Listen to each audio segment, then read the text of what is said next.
সকালবেলা ঘুম থেকে উঠে এক কাপ চা দিয়ে দিনটা শুরু করি। সকালে চা না খেলে মনে হয় সারাদিনটাই যেন আমার কাটতে চায় না, এরকম একটা অবস্থা। চায়ের এতটাই নেশা হয়ে গেছে, চায় বলতে গেলে আমার সারাদিনের সঙ্গী। তো যাই হোক, আমি এখানে প্যান বসিয়ে দিলাম চাটা বানানোর জন্য। সবার জন্য নাস্তা বানানোর আগে আমি আমার মাথাটা ঠান্ডা করে নেই। তো চাটা বানিয়ে খেয়ে তারপরে বাকি সবার জন্য নাস্তা বানিয়ে রেডি করতে করতে সবাই ঘুম থেকে উঠে যাবে। ওদের খাবার দাবার খাইয়ে সবার কাজে সবাইকে পাঠিয়ে দেওয়ার পরে আমি আমার বাকি কাজগুলো করে নিব। এক এক সময় এক একভাবে চাটা বানিয়ে খাই। আজকে কেন যেন মন চাইলো পানির সাথে পুরো দুধটা একসাথে ফুলিয়ে অনেকটা সময় জাল করে নিয়ে তারপর চাটা বানিয়ে খাবো। আর অনেক সময় দেখা যায় অল্প সময় থাকে, খুব তাড়াহুড়া করে কোনোরকম লিকার দিয়ে একটু পানি জাল করে পুরো দুধটা মিশিয়ে খেয়ে নেই। কিন্তু আজকে সেটা মন চায়। আমি এদিকে চা বানাচ্ছিলাম, আমার মেয়েকে এসে আমার পায়ের তো দেখেন কিভাবে কামড় মারতেছিল। ও এরকমই সারাটা দিন নিজের মন মতো থাকতো, কিন্তু আমাকে যখনই একা একটু রান্না করে দেখতে পাবো কাজ করতেছি, ওই সময় এসে এভাবে ডিস্টার্ব করা শুরু করবে। ইদানিং কাজের ব্যস্ততায় খুব বেশি হওয়ার কারণে মেয়েটিকে একেবারেই সময় দিতে পারতেছিলাম না, যার কারণে ও আমাকে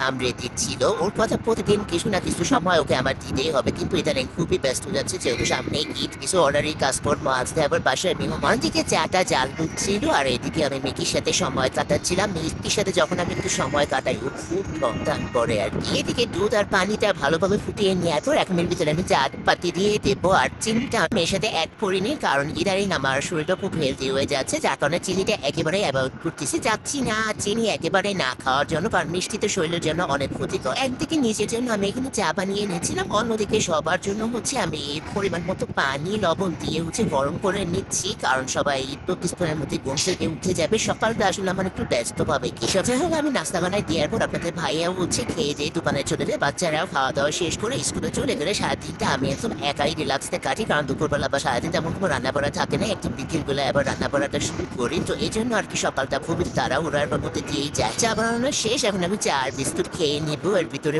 পানিটাও ফুটে উঠছে, আটা সেদ্ধ করা, এর ভিতরে পরিমাণ মতো আটা দিয়ে দিল। কি সেদ্ধ আটা রুটি বানাবো। নর্মালি সবসময় আমি রুটিটা বানাই গরম পানি করে, তারপরে আটার ভিতরে দিয়ে একটু মেখে রেখে তারপরে রুটি বানাই। কিন্তু আজ থেকে কেন মন চাইলো যে না, সেদ্ধ করে আটাটা রুটি বানাবো, তাহলে রুটিটা একটু নরম। তারপরে আপনাদের ভাইয়ারা আজকে রুটি আর ভাজি দুপুরের জন্য দিয়ে দেবো। যদি আটাটা সেদ্ধ করে না নেই তাহলে রুটিটা শক্ত হয়ে যাবে দুপুর পর্যন্ত, যার কারণে আমি এখানে সেদ্ধ করে নিলাম। আর এদিকে আমি ভাজিও বসিয়ে দেবো। আজকে সকালের জন্য আলু ভাজি, কাঁচা রেখে একটা করে ডিম ভুজ করে দেবো। তো এদিকে আলু ভাজিটা বসিয়ে আমি আটাটাও মেখে নিচ্ছিলাম। এখন একটা করে রুটি বানিয়ে ভেজে নিবো। তুমি কিছু শুকনো রুটি ভেজে নিবে, এরপরও বাচ্চাদের জন্য 3-4টা পরোটা ভেজে নিবো সবার লাস্টে, কারণ যতই রুটি বানাই না কেন ওদেরকে একটু হালকা তেল দিয়ে কয়েকটা পরোটাও বানিয়ে দিতে হয়, যার কারণে রুটির মতো পেলে একদম শেষের দিকে একটু হালকা তেল দিয়ে ভেজে দিই। আগে আমি আপনাদের ভাইয়াকে নাস্তাটা দিয়ে দিচ্ছি, ওকে খাবারটা দিয়ে তারপর আবার দুপুরের জন্য খাবারটা রেডি করে দিব। ঘুম থেকে উঠে ফ্রেশ ট্রেশ হয়ে খাবারের জন্য বসে আছে। বাচ্চারা এখনো ঘুম থেকে উঠে নেয়, ওরা উঠলে ওদের নাস্তা রেডি করে দিব। আজকের ভিডিওটা এই পর্যন্ত। কেমন লাগলো সবাই কমেন্টে জানাবেন। ভালো থাকবেন, আল্লাহ হাফেজ।